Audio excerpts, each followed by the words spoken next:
저희 오늘 새로운 설교 시리즈를 시작하는데요.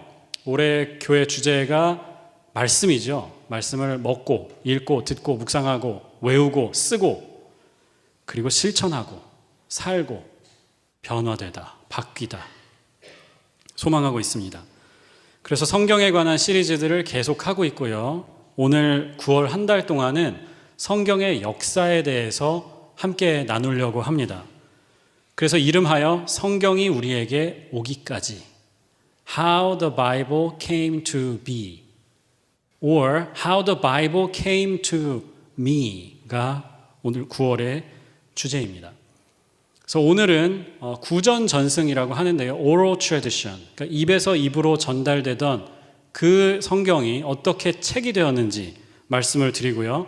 다음 주에는 성경의 정경화 과정, 모르셔도 돼요. 우리 다음 주에 배웁니다. 괜찮아요. 네, 정경화 과정을 이야기하고 나머지 두 주가 남거든요. 그 2주간 동안은 성경 번역의 역사를 말씀드리려고 합니다. 어떻게 그 성경 원어에서 라틴어로 혹은 영어, 독일어로 그리고 그 성경이 어떻게 한국어로 번역이 되었는지 나누려고 합니다. 시리즈 전체 메시지는 간단합니다. 말씀이 우리에게 오기까지 엄청난 희생과 노력이 있었어요. 하나님이 먼저 노력하셨습니다. 요한복음에 보면 말씀이 육신이 되어서 우리에게 오셨다라고 하시거든요.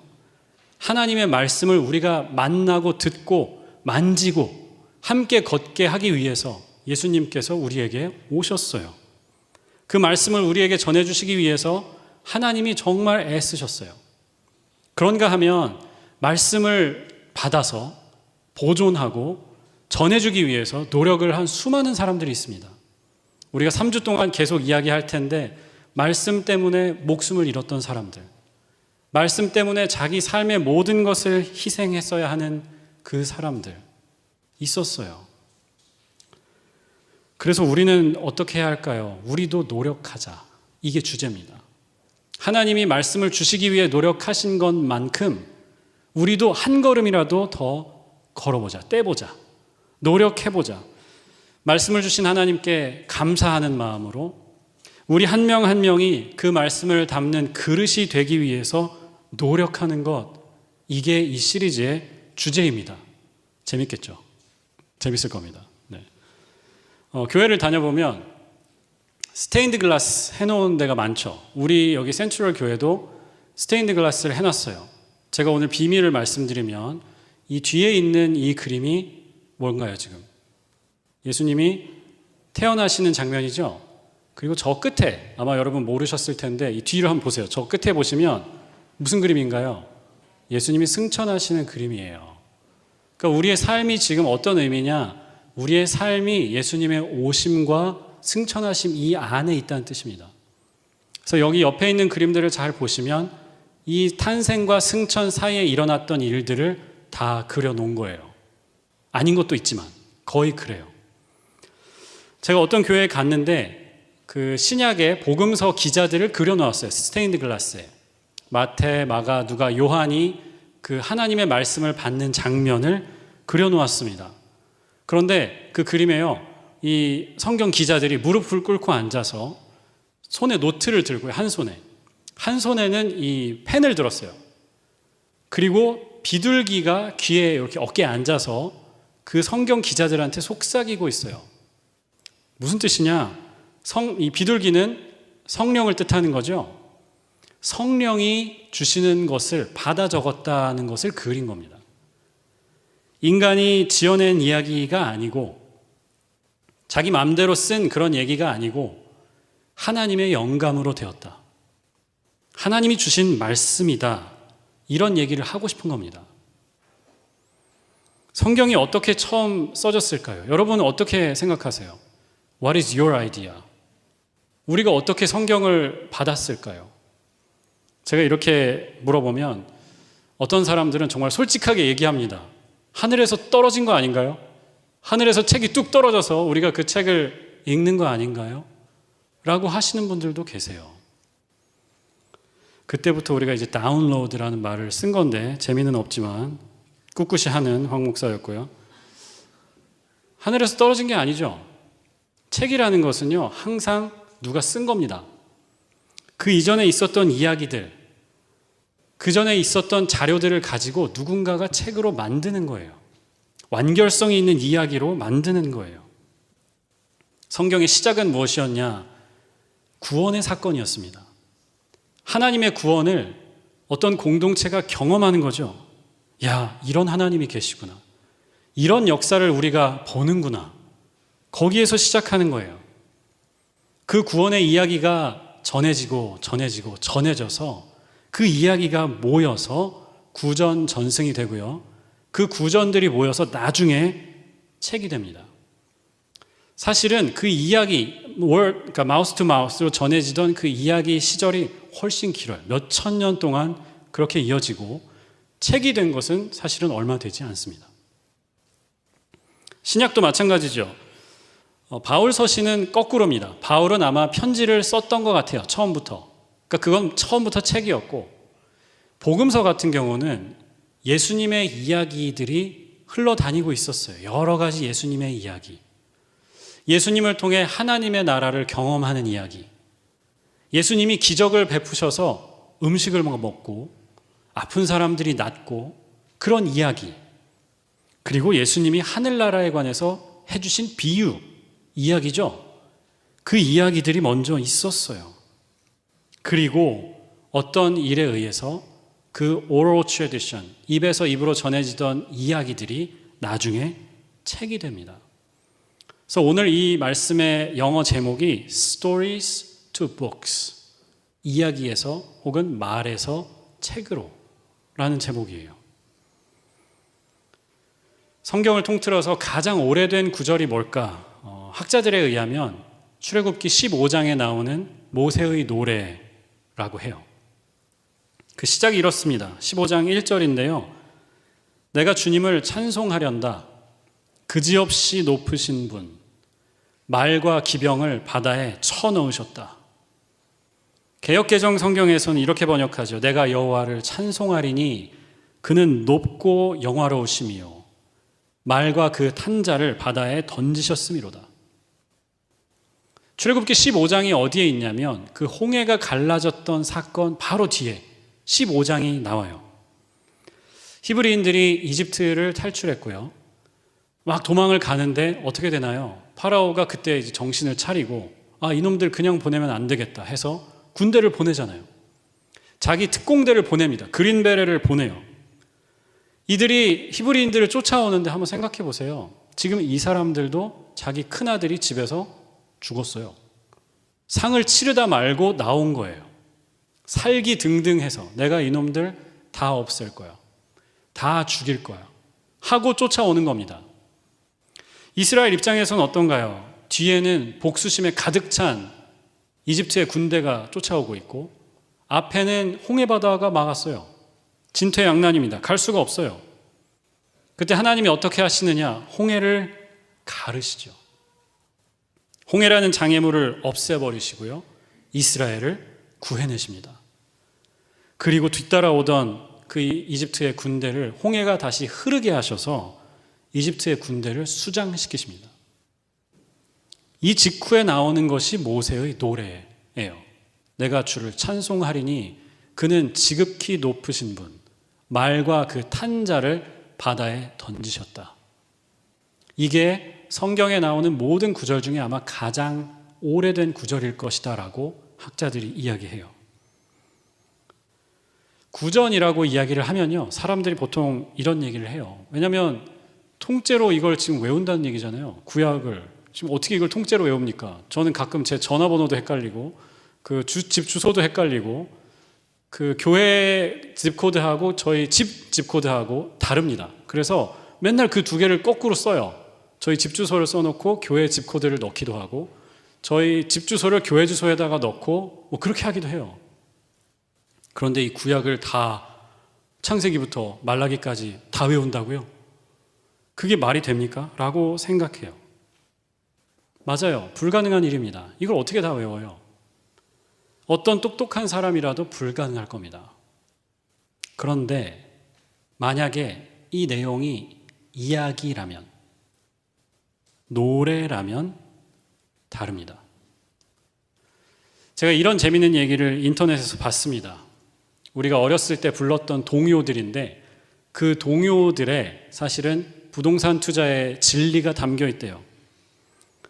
예를 들면 엄마야 누나야 강변 살자, 레이크 뷰, 리버 뷰에 있는 집을 사야 됩니다.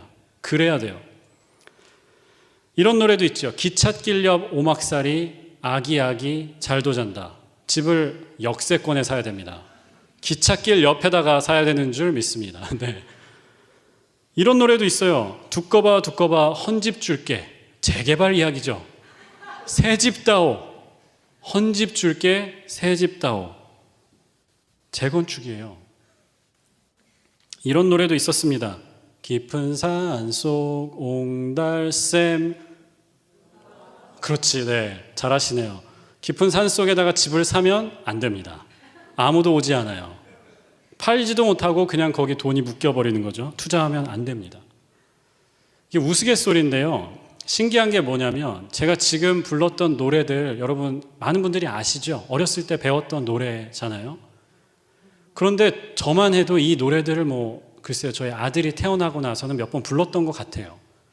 그런데 아마 아이들 키워놓으신 분들은 혹은 아직 아마 일반적으로 이 노래를 거의 불러보신 적이 없을 거예요.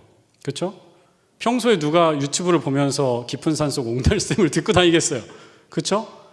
그런데 이 곡조를 딱 들으면 그 이전의 기억이 딱 살아나면서 노래가 나옵니다.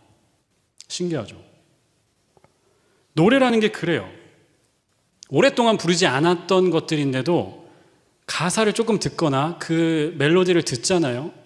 기가 막힙니다. 노래가 나와요. 생각나요. 기억나요. 노래는 원래 그런 거예요.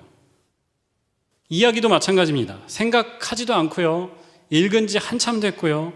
혹은 어렸을 때 겪었던 그 시절에 그냥 있었던 옛날 얘기들인데 그 시절에 몇 번 반복해서 이야기하잖아요.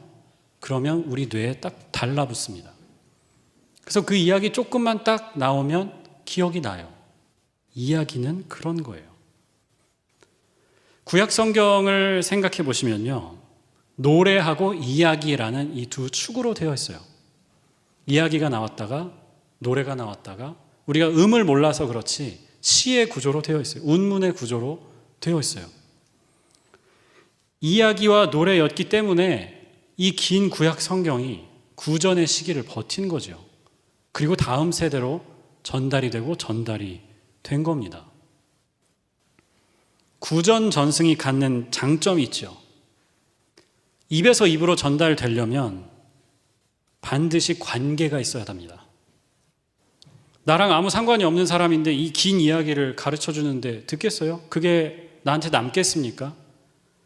구전이라는 말은 반드시 그 이전에 형성된 신뢰 관계, 사랑의 관계를 전제하는 거예요. 우리가 보통 책을 막 선물하기도 하잖아요. 근데 이거 한번 읽어봐. 좋은 내용이야 라고 하면서 주는데 그렇게 전달되는 것보다 그 사람의 입술을 통해서 직접 듣는 거, 이게 훨씬 퍼스널하고 관계적이죠. 릴레이셔널하죠. 그런 장점이 있어요. 그래서 성경에 보면 내 부모를 공경하라, 신명기 말씀인 것 같은데 그래야 내가 그 땅에서 잘 되고 오래 살 것이다. 이렇게 나와 있어요. 이게 제가 말씀드렸지만 부모를 공경해야, 효도해야 장수한다 이 뜻이 아닙니다. 그 땅에, 지금 가나안 땅에 들어가서 잘 살아야 돼요. 그 땅을 하나님 은혜로 선물로 받았으니까 거기에서 오랫동안 그 복을 누리면서 살아야 돼요. 어떻게 해야 그렇게 할 수 있나요? 말씀에 순종해야만 그럴 수 있어요. 그런데 그 말씀을 누구한테 듣느냐? 부모님한테 듣는 겁니다. 그래서 부모님의 말씀을 듣지 않으면 이 말은 뭐냐? 하나님의 말씀이 자기 삶에 들어올 통로가 없어진다는 뜻이에요. 그래서 효도하라고 하는 겁니다. 부모님을 공경하라고 하는 거예요. 부모 자식의 관계가 망가지면요, 그 가정만 깨지고 끝나지 않습니다. 이스라엘의 운명이 걸려 있는 거예요. 나라와 민족의 명운이 지금 걸려 있는 겁니다. 그래서 하나님께서 부모를 공경하라, 그리하면 내가 그 땅에서 잘 되고 오래 살 것이다. 그 땅에서 오래 살 것이다. 라고 하시는 거죠. 오늘 신명기 본문도 우리에게 말씀해 주세요. 이스라엘은 들으십시오. 히브리어로 하면 슈마 이스라엘, 들으십시오가 먼저 나와요. Hear Israel, Listen Israel.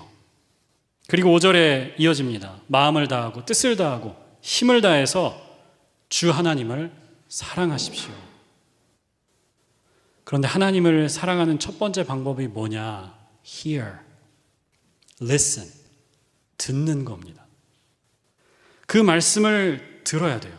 소리를 듣는 것을 넘어서 순종해야 됩니다. 듣는 것에 이스라엘의 미래가 달려 있어요. 자, 그러다가 이야기가 책이 되는 시점이 와요. 구약도 그렇고 신약도 그래요. 긴 그 구전 전승의 시기를 지나서 책이 되는 거예요. 기록이 되기 시작합니다. 그런데 왜 갑자기 기록이 되느냐? 멀쩡하게 입에서 입으로 잘 전달이 되었었는데 왜 갑자기 책을 쓰기 시작했느냐? 이게 질문이죠. 더 이상 입에서 입으로 전달되는 게 불가능해져서 책이 됩니다. 제가 어렸을 때 링킨 파크라는 그 헤비메탈 그룹을 좋아했어요.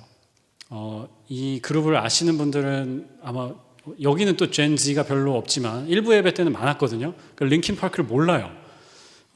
그 밴드를 좋아했었는데 헤비메탈이고요. 그래서 이 음악을 딱 헤드폰을 쓰고 듣잖아요. 그러면 정말 헤비하죠. 귀에 다른 소리가 한 개도 안 들리고 쫙 여기 모든 그 주파수가 다 차 있죠. 그래서 그 음악을 들으면서 세상과 나는 간 곳 없고, 네, 이 헤비메탈만 들으면서 사는 거죠. 근데 그때만 해도 이 CD 테이프가 있었거든요. 그런 시절이 있었습니다. 네, 테이프랑 CD가 있었어요. 동네에 이렇게 레코드 샵이 있었어요. 거기에 가면 그 뭐 자우림 3집 이렇게 CD를 팔고 테이프를 사서 듣고 이런 적이 있었어요. 근데 이 링킨 파크가 원래 캘리포니아 산타모니카에 있는 링컨 파크라는 도시가 있대요. 거기에서 시작이 돼서 링컨 파크였다가 링컨이 재미없으니까 링킨, L-I-N-K-I-N 이걸로 바꾼 거예요. 근데 레코드샵을 지나가는데 거기 그 옛날에 그 형광색 종이 있죠. 형광색 종이에다가 매직으로 막 이렇게 써가지고 SES 1집, 뭐 G.O.D 2집 이렇게 붙여놨었어요. 링킨 파크가 새 앨범이 나와서 기다리고 있었거든요. 근데 그 레코드샵을 지나가다가 딱 봤는데 뭐라고 썼느냐? 링킨 박 신보. 링킨 파크라는 그룹인데 사장님이 이거 박씨 아니야? 이래가지고 한글로 링킨 박 신보라고 써서 붙여놓으셨어요. 구전 전승이 계속되다가 왜 책이 되느냐? 비슷한 일이 일어났어요. 구약의 경우에는 이스라엘과 유다가 망했잖아요. 그리고 포로기를 가죠. 사실은 포로기 이후에 제대로 된 나라를 세워본 적이 없어요. 1948년에 이스라엘이 건국되기 전까지 거의 2000년을 정말 유랑하면서 디아스포라로 살았죠. 문제는 뭐냐? 성경을 아이들에게 가르쳐야 되는데 아이들이 히브리어를 몰라요. 우리 아이들처럼. 한국말을 아무리 가르치고 가르쳐도 이게 한계가 있잖아요. 그런데 이미 나라는 망했고 그 그리스 로마 문화에 편입되어서 살다 보니까 히브리어는 애들이 못하고 그리스어만 하는 겁니다. 아람어라는 다른 언어만 하는 거예요. 그때 책이 되는 겁니다. 그때 책이 되는 거예요. 구전이 더 이상 이제 불가능하다. 책을 써야 되겠다. 책이 되는 거예요. 신약 성경도 비슷한 과정을 겪어요. 아까 말씀드린 대로 바울 서신은 처음부터 편지였고요. 책이었고요. 복음서들은 이야기였거든요. 처음에는 이야기들이었어요. AD 70년에 예수님의 예언이 성취되죠. 예수님께서 예루살렘 성전을 보시면서 말씀하셨어요. 너희가 이 아름다운 웅장한 성전을 보느냐? 돌 하나도 돌 위에 남지 않고 다 무너질 것이다 라고 예언하시거든요. 근데 그게 AD 70년에 로마가 들어와서 이 나라를 완전 박살냅니다. 그 지역에서 쫓겨납니다. 다른 나라로 다 흩어져요. 이때 책이 되는 겁니다. 왜냐? 예수님의 이야기들을 잃어버릴 염려에 처했거든요. 문화적인 위기에 지금 처했거든요. 그래서 책이 되는 거예요. 정리하면 이렇습니다. 말씀을 전하던 수단이 통하지 않게 될 때 새로운 전달의 수단이 생겨난다. 이거예요. 입에서 입으로, 가정에서, 공동체에서 전하던 퍼스널한 말씀은 아니지만 환난과 박해의 시기를 넘어서 끝까지 보존될 확률이 높은 수단으로 바뀐 거죠. 두 번째로 읽은 요한복음 본문이 이렇게 말씀하죠. 21장 25절인데요. 예수께서 하신 일은 이 밖에도 많이 있어서 그것을 다 기록한다면 이 세상이라도 책들을 다 두기에 부족할 것이다. 그만큼 많은 일들이 있었지만 내가 다 쓰지 못했고 몇 가지들을 추려가지고 여기에 담았다라는 말입니다. 책이 된 거예요. 저는 우리 시대에도 새로운 변화가 일어나고 있다고 생각해요. 물론 기록된 말씀을 버릴 수가 없어요. 성경은 여전히 우리 신앙의 표준입니다. 기준이에요. 하지만 읽기라는 이 작업이, 행위가 많은 사람들에게 어려운 것이 되고 있어요. 스태티스타라는 기관에서 몇 년 전에 조사를 했습니다. 코로나 기간 동안에 조사를 했는데 65%의 미국인들은 작년도에 past year 책을 한 권도 읽지 않았습니다. 한 권도. 42%의 대학교 졸업자들은요, 대학 졸업 이후에 책을 한 권도 읽지 않았어요. 거의 절반에 해당하는 대학을 나온 사람들이 한 권도 읽지 않았어요. 작년뿐만이 아니라. 더 충격적인 결과가 있었는데 퓨 리서치 센터에서 2007년부터 14년 사이까지 조사를 했어요. 미국 내 기독교인들의 성경 읽기에 대해서 조사를 했습니다. 아까 말씀드린 것은 그냥 일반적인 책 읽기였고 이번 조사는 성경 읽기에 관해서 조사를 한 거예요. 여기 지금 맨 왼쪽에 보시면 파란색 글씨가 잘 안 보이는데 죄송해요. 이 맨 위에 있는 게 세 개로 나눠져 있는데 맨 위에가 일주일에 몇 번 읽는다.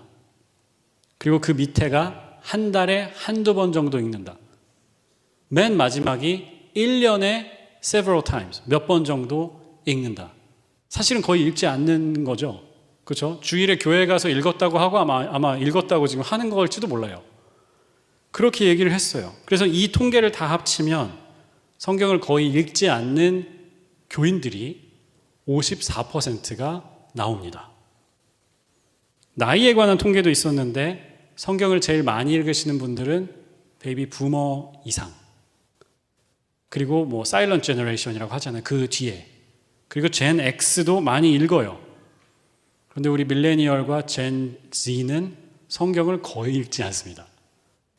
거의 읽지 않아요. 제가 이제 이 그래프를 가져왔는데 이게 가장 충격적인 조사였어요. 저희 맨 위에 보면 Racial and Ethnic Composition Among Christians on Scripture Reading. 성경을 읽는 데 있어서 인종적인 차이가 있는가를 본 겁니다. 맨 왼쪽에 파란색, 그래도 성경을 읽는 그룹이 백인들이에요. 그리고 그 다음이 하얀색이 흑인들. 그리고 그 옆에 손톱처럼 지금 가늘게 나 있는 그 선이 누구일까요? 동양인들, 에이시안들이, 기독교인들이에요. 에이시안 크리스천들이 그만큼만 성경을 읽어요. 그리고 그 뒤에는 이제 뭐 다른 그 라티노, 그리고 파란색 진한 것은 이제 다른 그룹이고요. 우리 옆에 계신 분들과 인사할게요. 내 탓입니다. 라고 인사를 해보세요. 네. 내 탓입니다. 잘못했습니다. 반성합니다. 라고 인사를 해보세요. 네. 오늘 말씀의 결론인데요. 이 말씀을 전하는 새로운 방법이 필요하다는 생각이 들어요. 책 읽기도 좋은데요.